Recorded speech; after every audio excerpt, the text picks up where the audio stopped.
시청자 여러분 안녕하십니까. 여기는 독일에서 보내드리는 독일의 이야기, 함부르크에서 보내드리는 독일의 이야기입니다. 오늘은 300주년을 맞이하는 에마누엘 칸트, 독일의 유명한 철학자죠.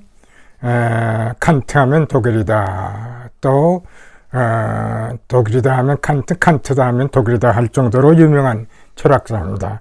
지금으로부터 300년 전 4월 24일 1724년 독일 퀘니스백에서 탄생했습니다. 자, 이 유명한 독일 철학자 칸트는 어떤 인물일까요?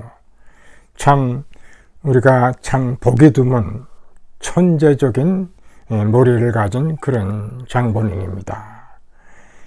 우리가 보통 인문과학에 흥미가 있으면 자연과학은 좀 떨어진다 이런 얘기를 합니다만은 이마누엘 칸트는 자연과학 분야 또는 인문과학 분야 여러 분야의 수제적인 머리를 갖고 있었습니다. 그래 이제 그 칸트의 그 어린 생활을 잠깐 해보면은 그 칸트는 그의 생활 일반 생활 목표를 아주 철저하게 계획된 생활을 했어요. 아침 5시에 일어나고 밤 10시면 침대에 가고 또 3시면은 영락없이 산책을 하면서 주위의 사람들이 시계를 거기에 맞췄다고 할 정도로 유명한 사람입니다. 철저한 생활 규칙을 지켰던 사람, 거기에 명석한 머리를 가졌던 그런 분이 바로 칸트였습니다. 이반은 다방면의 머리를 많이 가졌어요. 자연과학 분야, 인문과학 분야 통틀어서 이런 머리를 가졌던 사람인데, 이분이 이제 결국은 가정은 평범한 가정, 근데 어머니로부터 많은 영향을, 경건한 이런 신앙심의 영향을 받았다고 그래요. 처음에는 칸트가 신학을 공부하려다가 철학으로 돌이키면서 퀘니스백의 대학을 졸업하고 그 후에 강사로 또는 교수로 취임하면서 일평생을 마친 그런 분입니다. 그 칸트의 강의가 아주 잘 했던 결과로 또 경제적인 사정도 많이 나아지지 않았나. 이 철학 세계에 들어가면 우리가 보통 칸트의 이제 철학 세계로 들어가면은 그의 순수 이성 비판, 우리는 무엇을 아는가, 또 그 다음에는 실천적 이성 비판, 우리는 무엇을 해야만 되는가, 그 다음에 이제 그 하나의 믿음 문제, 우리는 무엇을 믿을 수 있는가, 그 나중에는 또 인간은 무엇인가라는 그 명제를 이제 발표를 합니다. 그래서 그가 우리는 무엇을 아는가, 이런 면에서 우리가 아는 것만 가지고는 부족한 거다.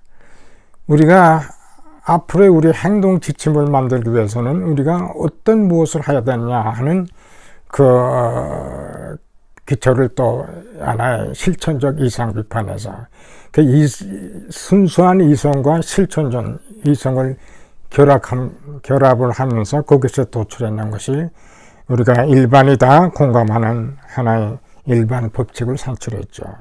우리 모든 사람이 공감할 수 있는 일반 법칙. 그렇기 때문에 우리는 이 일반 법칙에 우리가 따라야 되는 거죠. 이것을 칸트는 카테고리셜 임페라티브, 정언적 명령이라. 독일의 카테고리 하면 굉장히 그 의미가 크고 그 압박감이 굉장히 셉니다. 또 임페라티브 하면 굉장한 하나의 명령적인 그러한 법칙을 우리에게 주기 때문에 우리 많은 사람들이 같이 살기 위해서는 이와 같은 많은 사람이 공감할 수 있는 일반 법칙을 가져야 되지 않는가. 이제 바로 이제 칸트는 이런 순수 이성 비판에서 경험적 실천 이성 비판에서 경험과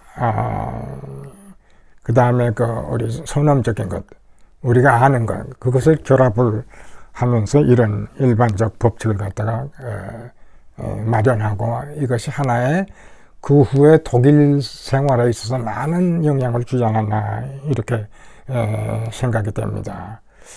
그리고 칸트는 우리는 무엇을 믿어야 하는가, 이거는 저 개인의 문제로 귀결됐고 딱 어떻게 자기가 어떻게 하라 이런 명령은 하지 않았습니다. 그리고 인간이 무엇인가, 어떻게 보면 참 우리 인간으로 우리가 살면서도 수천 년을 살면서도 인간이 무엇인가를 우리가 규정하기가 굉장히 힘든 상태라고 봅니다. 그래서 칸트 역시 인간이 무엇인지는 정확히 규정을 못하지 않았나.